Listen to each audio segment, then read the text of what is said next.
I never thought my life would turn out like this. My name is Anna, and this is my story. I was born to farmers, good people who taught me the value of hard work from the time I could walk. Our days started early, before the sun came up, taking care of the animals and crops.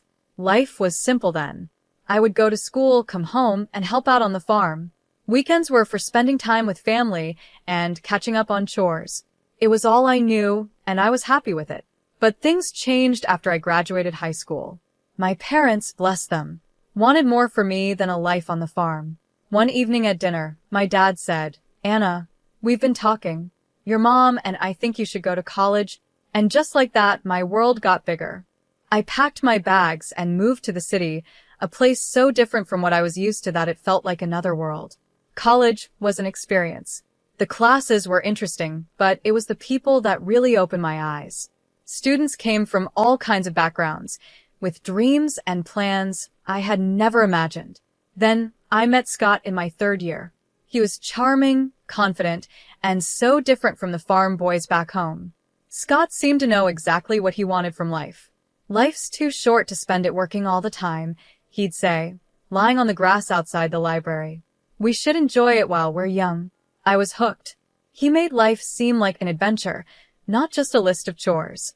We started dating, and before I knew it, we were talking about getting married.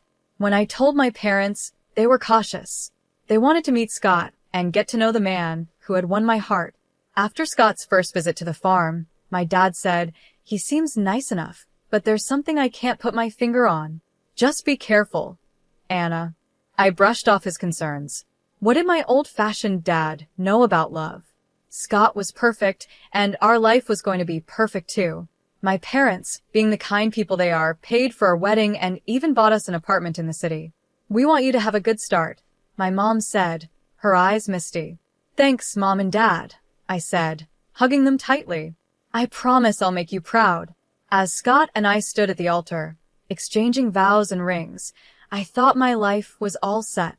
I had a husband who I thought loved me, a good job in the city, and a bright future ahead. The first couple of years of our marriage seemed fine to me. Scott and I both worked in the city, and we settled into a routine. But looking back, I can see the signs that things weren't as perfect as I thought. "Do we really have to go to your parents' farm this weekend?" Scott would complain every time I suggested a visit. "It smells like manure, and your dad always wants me to help with something." I'd sigh and try to explain, "They're my family, Scott, and they've done so much for us." He'd grumble, "Fine, but I'm not shoveling any cow poop." I brushed it off, thinking he was just a city boy not used to farm life. I grew up with those smells and chores. But now I wonder if that was a red flag. 3 years into our marriage, I got pregnant. I was over the moon, and my parents were thrilled. A grandchild, my mom squealed over the phone. "Oh, Anna, we're so happy for you." Scott, on the other hand, wasn't as excited. "A kid already? I guess that's okay." I figured he was just nervous and that he'd warm up to the idea of being a dad. My parents, as always, were incredibly supportive. They bought us a car and even paid for our vacations. I was so grateful, but Scott seemed to take it all for granted. "Of course they're helping us," he'd say. "That's what parents are supposed to do." When our son Peter was born, I fell in love with him instantly. But Scott struggled. He tried, but fatherhood didn't come easily to him. "Can't you keep that kid quiet?" he'd complain when Peter cried at night. "Some of us have to work in the morning." I held back my frustration, telling myself we were both just getting used to being parents. Life went on, and we visited the farm when we could, though Scott became more reluctant with each trip. "Your dad wants me to help fix the tractor again," he'd groan. "I'm not a mechanic." I'd watch my dad and Scott working together, my dad patiently showing him how to fix things while Scott fumbled with the tools, looking annoyed. Then, within a year, both of my parents passed away. I was heartbroken. "They're gone, Scott." I sobbed into his shoulder. "I can't believe they're really gone." He patted my back awkwardly and said, "It'll be okay. At least they left us the farm." His words shocked me. The farm, my family's legacy, and all Scott could think about was what we'd inherited. A few months later, Scott dropped a bombshell. "We should sell the farm," he said one night at dinner. "We could buy a big house in the city and live like royalty." I wanted to argue, to fight for my family's legacy, but I was so tired, worn down by grief and the challenges of being a mom. Wasn't I supposed to support my husband's decisions? "Okay," I said quietly, "if you think it's best." And just like that, with a few signatures on some papers, my family's history was sold to the highest bidder. The money went into our joint account, and Scott was overjoyed. "We're set for life, Anna," he said, thrilled. "No more working ourselves to the bone. We can do whatever we want now."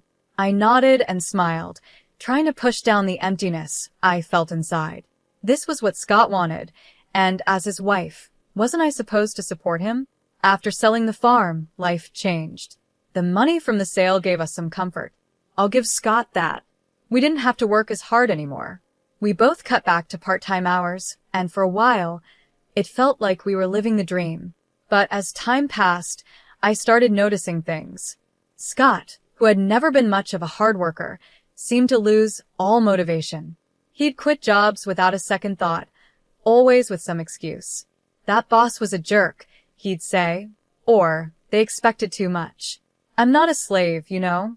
I tried to reason with him. "Scott, we can't live off the farm money forever. We need to think about the future." He'd just wave me off. "Relax, Anna. We're set for life. Why work ourselves to death?" Meanwhile, our son Peter was growing up quickly. He finished high school, then college, and soon he was working and living on his own. I was so proud of him, but I missed having him around. One day, I was reading the newspaper when a name jumped out at me. It was an article about a successful concrete plant owned by Scott's Uncle John. "Scott," I called out, "Did you see this article about your Uncle John?" Scott's face darkened.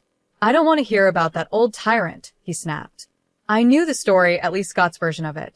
His parents had died when he was young, leaving him in the care of his uncle. Scott always said John had been controlling, trying to force him into the family business. "He never listened to what I wanted," Scott had told me years ago. "It was always about what he thought was best, so I left and started my own life." Looking at Scott now, lounging in his robe at 1 in the afternoon, I couldn't help but wonder if there was more to the story. "Maybe it's time to make peace," I suggested gently. "It's been years, Scott." "People change." Scott's reaction was instant and explosive. "Make peace with that control freak? No way. Drop it, Anna." I let it go, but the whole thing left me feeling uneasy. There was so much anger, so much resentment in Scott's words. It made me wonder what else he was holding on to, what other parts of himself he was keeping hidden. One quiet Friday afternoon, I overheard Scott on the phone. His voice was short and cold. "I'm not interested in his life, and it doesn't concern me," he said sharply before hanging up. My curiosity got the better of me. "Who was that, honey?" I asked. Scott's face showed no emotion. "Hospital. My uncle's sick. If he dies, maybe I'll finally get something out of him." I was shocked. "Scott, that's a horrible thing to say." "He raised you?" "Yeah, and he made my life hell," Scott snapped. "I'm not going to see him. End of story." He picked up the remote and settled back into his chair. Something broke inside me. This wasn't the man I had married. This wasn't the person I thought I knew. Without saying a word to Scott, I went to the bedroom and called Peter. "Hey, sweetie," I said when he answered. "How would you feel about meeting your great uncles?" Peter was surprised, but agreed quickly. An hour later, we walked into the hospital, my heart racing. The ICU was filled with the sound of beeping machines and soft voices. There, in a bed surrounded by monitors, was Scott's Uncle John. He looked small and weak, nothing like the controlling man Scott had described. When we introduced ourselves, his eyes filled with tears. "Anna, Peter," he said, his voice soft but warm. "I've wanted to meet you for so long." For the next hour, John told us his side of the story. He explained how he had taken Scott in after his parents died and raised him like his own. "I loved that boy," John said, his voice breaking. "I wanted him to have everything, carry on the family business, have a good life." But Scott had other ideas. John went on to explain that Scott didn't want the responsibility. He said he didn't want to work hard like I did, staying up at night worrying about the business. As John spoke, I felt a sinking feeling. His words painted a picture I knew all too well. Scott demanded I sell the business, John said, shaking his head. He wanted me to give him a monthly allowance, an apartment, a car. He said I owed him a carefree life. I glanced at Peter, and I could see the same shock on his face. I told him that's not how life works, John continued. I begged him to stay and learn the business, but he just got angry. He said he'd find a rich wife and never have to work again. I sat in Uncle John's hospital room, and memories from the past 12 years flooded my mind. It was like I was finally seeing the truth. Scott had never kept a job for long. He always worked part-time, called in sick, and took lots of days off. I had always thought it was because he was stressed or just a free spirit, but now I understood. He would always say, "Life is for fun, Anna. Why work so hard?" A sick feeling hit me as I realized that Scott didn't marry me for love. He married me for my family's money, for the easy life he thought I could give him. I was just a way for him to get what he wanted, the rich wife he had promised his uncle he'd find. Tears filled my eyes as the truth sank in. Our life, our marriage, our family, it had all been built on a lie. Uncle John's weak voice pulled me from my thoughts. "I'm so sorry," he said.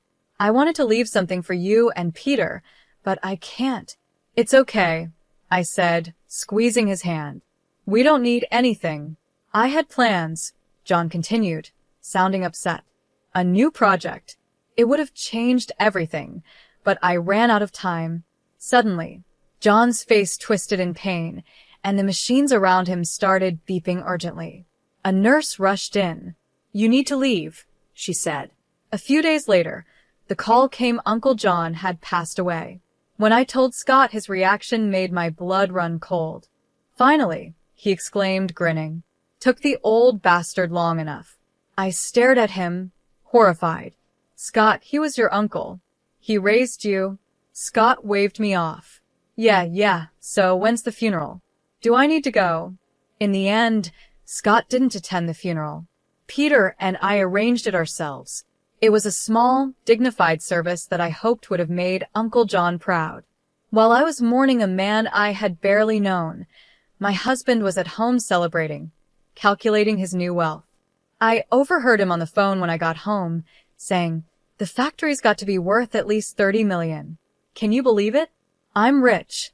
I watched Scott strut around the house, bragging about his inheritance, and felt nothing but disgust. This wasn't the man I thought I'd married. He was a stranger in my husband's skin. Then things got even worse. One evening, Scott looked at me with cold eyes and said, "You know, Anna, you're getting kind of old for me. I think it's time for an upgrade." I couldn't believe what I was hearing. "Excuse me?" I asked. He shrugged, not even trying to look guilty. "You heard me. I'm rich now. I can do better." Over the next few weeks, Scott's behavior spiraled out of control. He stayed out late, coming home in the early morning, reeking of alcohol and perfume. More than once, I was left feeling like I had lost everything. I noticed lipstick stains on Scott's collar, and every time I confronted him, he'd brush me off. "Mind your own business," he'd say. "You should be grateful I come home at all." One night, as I lay awake, listening to him stumble in at 4 a.m., I realized something had to change. I couldn't keep living like this. I deserved better, but more importantly, I needed to know the truth about Scott, about the inheritance, and about the life I thought we had built together. One morning, after another night of Scott coming home at dawn, I'd had enough. "Where were you?" I demanded, my voice shaking with anger and hurt. Scott rubbed his bloodshot eyes and narrowed them at me. "None of your damn business, Anna. You should be grateful I even come back at all." I felt like I'd been slapped. "Grateful? Is that what you think our marriage is?"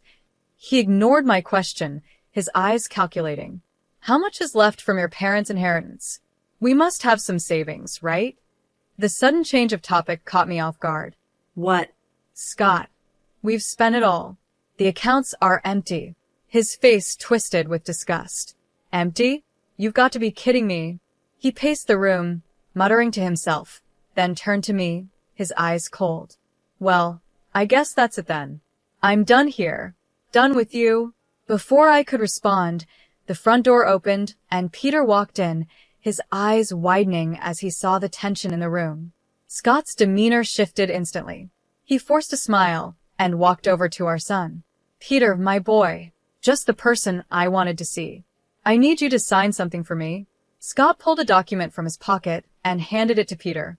It's just a formality. You're giving up any claim to Uncle John's estate. Since there's no will, it all comes to me anyway. Peter looked confused, glancing at me for guidance. After I gave him a small nod, he signed the paper without hesitation. Scott's grin was triumphant as he grabbed the document back. Then, as if a switch had flipped, he turned to me, his voice cold and flat. I want a divorce, he said. I never loved you, Anna. I just put up with you for your parents' money. But now I'm rich. I don't need you anymore. His words hit me like a punch, even though deep down I had suspected this. Hearing it laid out so bluntly was still devastating. I'm moving to Uncle John's house, Scott continued, already packing a suitcase. Don't try to contact me. It's over. And just like that, he was gone. 33rd years of marriage packed into a suitcase and out the door. I stood there, frozen, trying to make sense of what had just happened. It felt unreal, like a bad dream. I couldn't hold it together any longer. Mom? Peter's voice was soft, full of concern. Mom, are you okay? I turned to look at my son, my steady rock, and the dam broke. Tears poured down my face as Peter wrapped his arms around me. It's okay, Mom, he whispered, holding me tight. We'll get through this. You're strong, and you'll be okay. As I clung to him, sobbing into his shoulder, I couldn't help but be amazed at the man he had become, kind and compassionate, everything his father wasn't. Then I realized something. You're the best thing he ever did, I whispered to Peter. The only good thing to come out of this marriage. Peter hugged me even tighter, and in that moment, I knew that no matter what happened, I wasn't alone. I had my son, and together, we'd face whatever came next. The weeks after Scott left were a blur of pain and disbelief. I tried to stay strong, to focus on moving forward, but it wasn't easy. Scott seemed determined to flaunt his new life right in my face. It started with his Facebook posts, pictures of Uncle John's mansion, which was now Scott's home, filled his timeline. I tried to ignore it and focus on healing. Then, the photos changed. A young woman started appearing in them. She was blonde, beautiful, and barely older than Peter. In one photo, Scott had his arm around her, both of them smiling at the camera. The caption made me feel sick. Meet my fiancée, Joyce. Upgrade complete. The calls started almost immediately. Friends, acquaintances, even some of Peter's old teachers reached out. Anna, dear, is everything okay? We saw Scott's posts. What's going on? I couldn't take it anymore, the humiliation, the constant reminders of Scott's betrayal. It was all too much. So, I did something I never thought I'd do. I called Scott and asked to meet. After speaking with a lawyer, the day of the meeting arrived. I waited at our old favorite cafe, divorce papers in hand. Scott strolled in with Joyce on his arm. She couldn't have been more than 27, her face covered in makeup, giggling at something Scott whispered in her ear. Well, Scott smirked as he pulled out a chair for Joyce. If it isn't the old ball and chain. Joyce, honey, meet Anna, the starter wife. Joyce gave me a pitying look that made my blood boil, but I kept my cool. I have the divorce papers here, I said, sliding them across the table. I'm not asking for much, just the house. You can keep everything else. To my surprise, Scott picked up the pen without a word. Fine, have your little house. I've got bigger and better things now, Scott said as he scribbled his signature on the papers. Then he turned to Joyce, his voice dripping with fake sweetness. Now I can finally be with someone I truly love, someone worthy of me. I gathered the papers, my hands shaking a little, and walked out of the cafe. Behind me, I could hear Scott's mocking laughter, but I didn't look back. I had what I came for. The next day, I filed for divorce. As I handed the papers to the court clerk, I felt a huge weight lift off my shoulders. For the first time in months, I felt like I could breathe again. Life has a funny way of bringing justice when you least expect it. For me, it came in the form of a newspaper headline. Local business tycoon's empire crumbles, nephew left with massive debt. It turned out Uncle John had taken out a huge loan just before he passed, hoping to expand his business.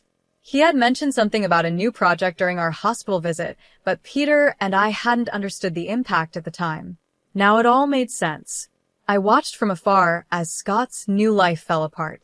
He sold the factory, the mansion, the cars, everything, and he still owed nearly $1 million. The icing on the cake? His young fiancée, Joyce, packed her bags and left as soon as she realized Scott wasn't the rich man she thought he was. I'd be lying if I said I didn't feel a bit of satisfaction. Karma had finally caught up with Scott.